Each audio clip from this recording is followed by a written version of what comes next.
ప్రతిరోజు బైబిల్ చదవాల్సిందేనా, తప్పదా అని ఆలోచించుకుంటూ మీ బిజీ స్కెడ్యూల్ వలన ఆ రోజంతా వాక్యం చదవలేకపోయానని బాధపడుతూ ఆలోచించుకునే మీరు ఒక విషయం తెలుసుకోవాలి.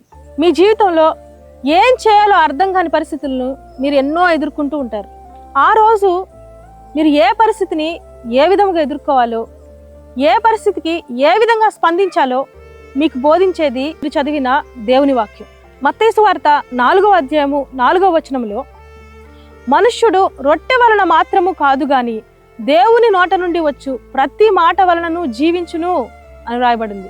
ప్రతిరోజు మీరు చదువుకునే దేవుని వాక్యం వలన, దేవుని నోట నుండి ఆయన మీతో మాట్లాడు మాట వలన మాత్రము మీరు జీవించగలరని రాయబడింది. కొంతమంది ప్రశ్నించాల్సిన సమయంలో మౌనంగా ఉంటారు, మౌనంగా ఉండాల్సిన సమయంలో ప్రశ్నిస్తూ ఉంటారు.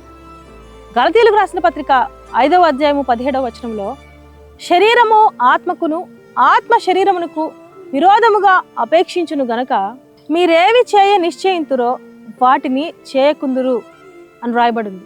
మీ శరీరము మీకు విరోధముగా పనిచేస్తున్నది గనక మీరేం చేయాలని నిశ్చయించుకుంటారో దానిని సైతం మీరు చేయలేరు అని రాయబడింది. ఆ రోజు మీరు ఎదుర్కొనబోవు శోధనలు మీ దేవునికి తెలుసు గనక శోధనను ఏ విధంగా జయించాలో దేవుడు మీకు బోధిస్తాడు. వాక్యం ద్వారా దేవుడు మీకు తెలియజేస్తాడు. ఈ రోజు మీరు ప్రార్థించినప్పుడు మీకున్న విశ్వాస స్థాయి కంటే మరొకసారి మీరు ప్రార్థించినప్పుడు మీ విశ్వాస స్థాయి గొప్పగా ఉంటుంది. మీ ఫెయిత్ లెవెల్స్ మారుతూ ఉంటాయి. కొన్నిసార్లు మీ విశ్వాస స్థాయిని పెంచాలని, మిమ్మల్ని ఆశీర్వదించాలని దేవుడు కొన్ని పరీక్షలను మీకు అనుమతిస్తూ ఉంటాడు. మీరు పరీక్షింపబడుతున్నప్పుడు దేవుని వాక్యం వలన మాత్రమే ఆ పరీక్షలో విజయం పొందగలరు. మీరు వాక్యం చదవడం వల్ల మాత్రమే పరిశుద్ధాత్మ సహవాసం కలిగి ఉంటారు. పరిశుద్ధాత్మ ద్వారా నడిపించబడుతూ ఉంటారు.